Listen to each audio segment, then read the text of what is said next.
Sex between someone in power and someone without power is not, by definition, sexual assault.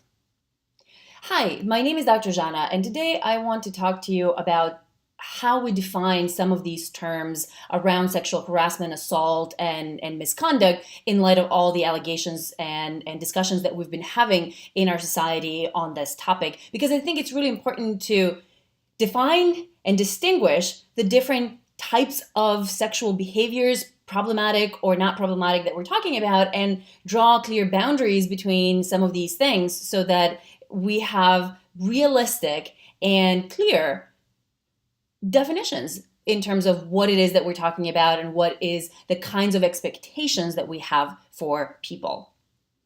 So today, I'm going to do a series of YouTube videos kind of discussing some of these terms. What I want to talk to you about today is something that a male friend of mine recently came to me with a question. He said he recently met a couple of different women who expressed that they believe that any sex between a man with power and a woman without power is sexual assault, sort of by definition, that every time somebody has sex with someone where there's this big or, maybe not even big, when there is any amount of power differential, is by definition assault.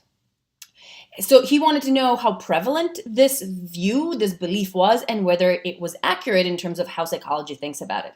Unfortunately, I cannot say how prevalent this view is because it is something that nobody has really asked. And it's also something that is coming up nowadays a lot more than ever before. So my guess would be it is a lot more prevalent today among people than it was in the past. But we don't have recent data to speak to this question. Like, is this a majority opinion for women, for men? We don't know. And where exactly in the country? I bet that there is a big difference in how people think of this, depending on the geographical location, on political ideology, and all of that. What I can speak to, though, is that this is completely inaccurate. Not only is it inaccurate, it's actually actively harmful. And I'll explain why I believe this. So first of all, why is it inaccurate? Okay, think about it. There are always some levels of power differential, not always, and maybe not always, but very, very often, there is some sort of a power differential between people who are having sex or romantic relationships. One person has more money than the other, more social status than the other. The one person is older and more experienced than the other person. One person is more sober than the other person. One person is more liked in their social circles than the other person. One person has a higher status position in the hierarchy of the professional environment where they are, like is a boss versus a subordinate, or is a professor versus a student, and so on and so on. One person is a landlord and the other person is a tenant, right? There are all of these hierarchical relationships that exist in our world. To claim that every single time somebody in that kind of a hierarchical relationship has sex or has a relationship with somebody higher or lower in the hierarchy is actually assault that is non-consensual, that could not possibly be consensual because of that power dynamic. That is simply not true. Look around you and you will find that if not every single one, then very many of them, I would argue the majority of the relationships that you see that are quite consensual for the people involved, the way they perceive them, that have an element of power differential between the people involved. What is true is that when there is a power differential, especially if that power differential is vast, and especially if it's in the workplace or in some other context where your well-being, the well-being of the inferior, is very much dependent on, or could be very, very easily affected by the behavior of the superior, what you have in those kinds of situations is higher risk for that experience to be in some way unwanted or non-consensual or coerced, even if it's implicitly coerced, not like I'm going to do this if you don't do this for me, right? That would be very explicit kind of sexual harassment or sexual assault potentially. But very often in many of these cases that we've been talking about, we haven't had that kind of explicit quid pro quo kind of interaction, but there's been an implicit belief by the inferior person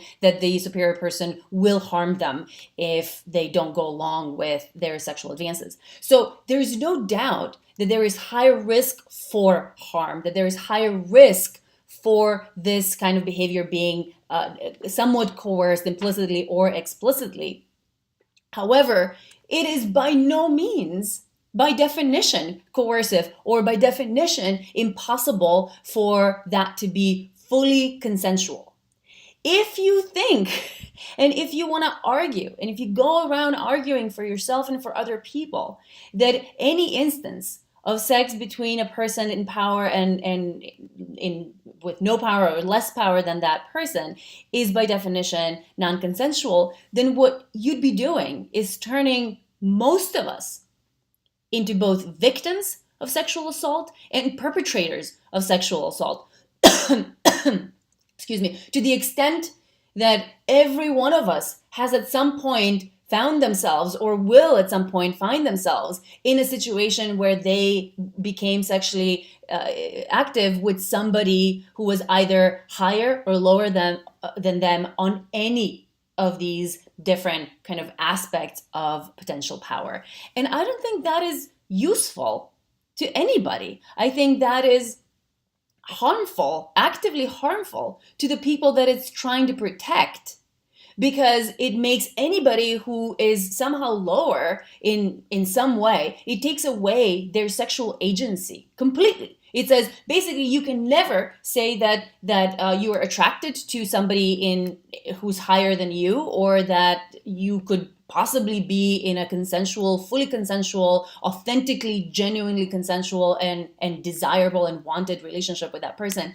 And that is taking away so much agency from the people who have less power. And then it's turning people in power into complete monsters in every and any scenario. And that is simply not true. What it's also doing is completely ignoring the fact that people are very often attracted to power of various kinds, right? And do you really want to take that agency away from people as well? People are attracted to a whole set of characteristics: physical appearance, personality traits, status and resources, compatibility in terms of values and attitudes and what kind of music you like and whatnot. Power is one of those things for a lot of people, male and female and of any other gender. Power is, and status and resources and all of these other things that kind of can go into that. Someone being older than you, someone being more experienced than you, somebody being more powerful and stronger and all of those things. Those are reasons why some people are attracted to the people that they're attracted to. And you cannot take that away from them. If you're an adult, you have the right to decide who you are attracted to, whether that person is a superior or an inferior in some way, shape, or form. And you have the responsibility to say yes or no when that person is expressing interest in you. And I think it's really important to have that freedom for all of us.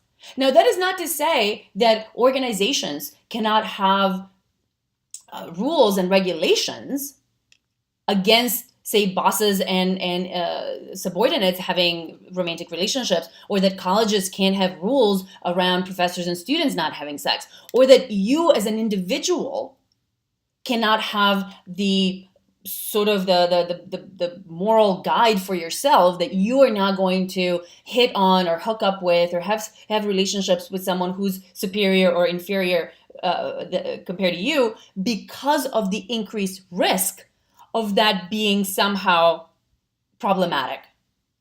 But to argue that that is inherently in every instance problematic and coercive and non-consensual, that is both completely inaccurate and actively harmful to everybody involved. I'm open to comments and questions and feedback on this or anything else. If you like it, subscribe, find me on other social media, and see you next time.